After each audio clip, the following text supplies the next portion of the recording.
Đây là bản tin số 1 Nhà đẹp của Anh. Trong bản tin số 1 Nhà đẹp của Anh hôm nay có các tin chính như sau.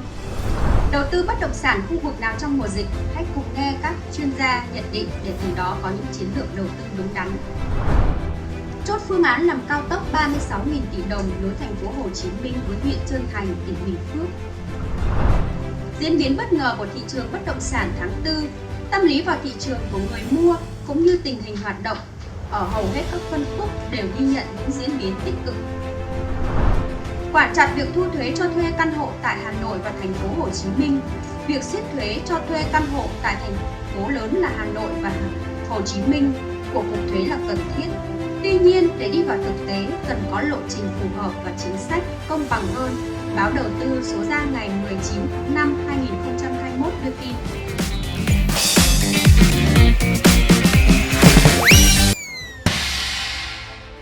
Nhìn từ góc độ thị trường thì việc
trong khi giá nhiều phân khúc tại các quận nội thành lại hầu như không có biến động. Sự thúc đẩy về hạ tầng đang tạo nên những cực phát triển mới của thủ đô như cực Tây, Nam Từ Liêm, Hoài Đức, cực Đông, Long Biên, Gia Lâm, cực Bắc, Đông Anh. Cùng với đó là sự xuất hiện với những mức giá cao kỷ lục. Lần đầu tiên trên thị trường ghi nhận một dự án ngoại thành mở bán với mức giá từ 40 đến 60 triệu đồng một mét vuông căn hộ. Có thể thấy sau nhiều đợt tăng giá, qua thống kê nhiều quý của một tổ chức nghiên cứu thị trường, mặt bằng căn hộ vùng ven hiện nay đang ở mức mới. Hàng loạt công trình, dự án về giao thông, hạ tầng, tiện ích vui chơi, giải trí liên tiếp được đầu tư tại phía Tây Hà Nội sẽ giúp kết nối khu vực phía Tây với trung tâm cũ, tạo lực cho giá bất động sản tăng mạnh. Các khu vực vệ tinh như Nam Từ Liêm, Hoài Đức hiện đang được đầu tư hạ tầng đồng bộ, đẹp hơn cả khu vực trung tâm, đường xá thuận lợi, di chuyển nhanh. Trong khi giá các căn hộ chung cư ở khu vực phía Tây của Hà Nội đã thiết lập một mặt bằng giá mới thì ở một diễn biến khác của chung cư, những người đã chót số tiền mua căn chung cư mini lại đang rơi vào cảnh ở khổ bán không xong. Theo báo Cà Phê F số ra ngày 21 tháng 5 2021 đưa tin, sau nhiều năm mua chung cư mini, nhiều người dân khổ sở vì tòa nhà xuống cấp, không khác gì khu ổ chuột trên cao. Trong khi đó, các căn hộ này bán lại không ai mua bởi không được cấp sổ đỏ. Khảo sát trên địa bàn Hà Nội, hiện có hàng trăm khu nhà được gọi là chung cư mini đã đi vào hoạt động hàng chục năm nay. Từ các quận trung tâm như Hai Bà Trưng, Đống Đa, Ba Đình, Tây Hồ đến các quận xa hơn như Thanh Xuân, Nam Từ Liêm, Bắc Từ Liêm, Hà Đông. Đa phần các chung cư mini này là các công trình xây dựng nhà ở riêng lẻ chia nhỏ căn hộ, tự ý nâng tầng trái phép. Các chung cư mini trong ngõ dẫn đến nhiều hệ lụy như vi phạm các quy định về phòng cháy chữa cháy, dẫn đến nguy cơ cháy nổ cao trong cộng đồng dân cư, quá tải về hệ thống hạ tầng kỹ thuật, hạ tầng xã hội. Hầu hết các chung cư mini trên địa bàn thành phố đều không đáp ứng đủ các điều kiện theo Nghị định 71 để được cấp sổ đỏ.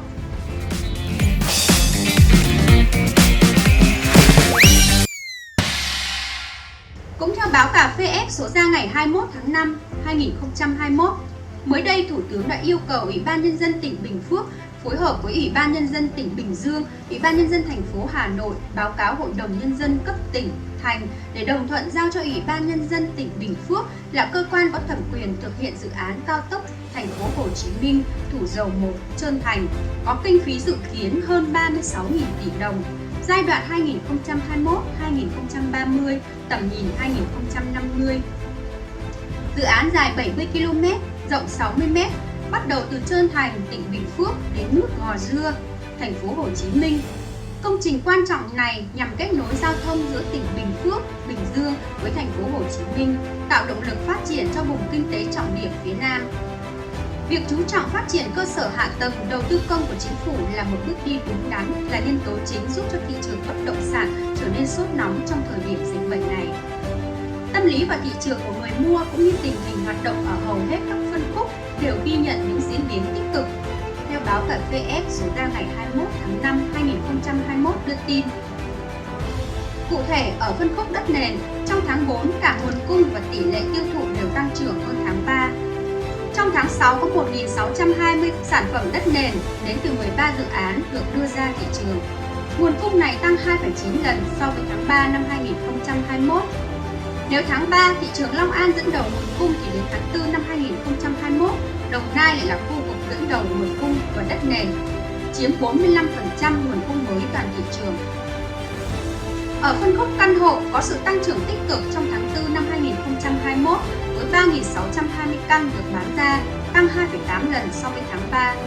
Đáng nói, tỷ lệ tiêu thụ ở phân khúc này đạt 81%, trong tháng 4 có khoảng 2.936 căn được bán ra trên tổng số 3.620 căn.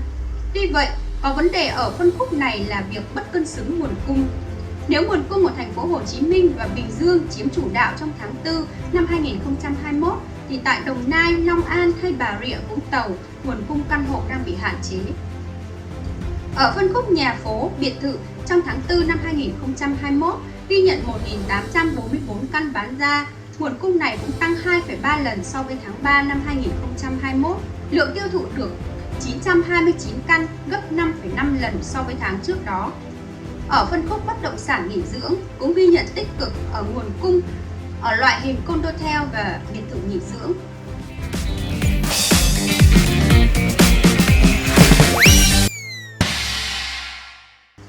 Theo hầu hết các chuyên gia trong ngành bất động sản,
Xin chào và hẹn gặp lại!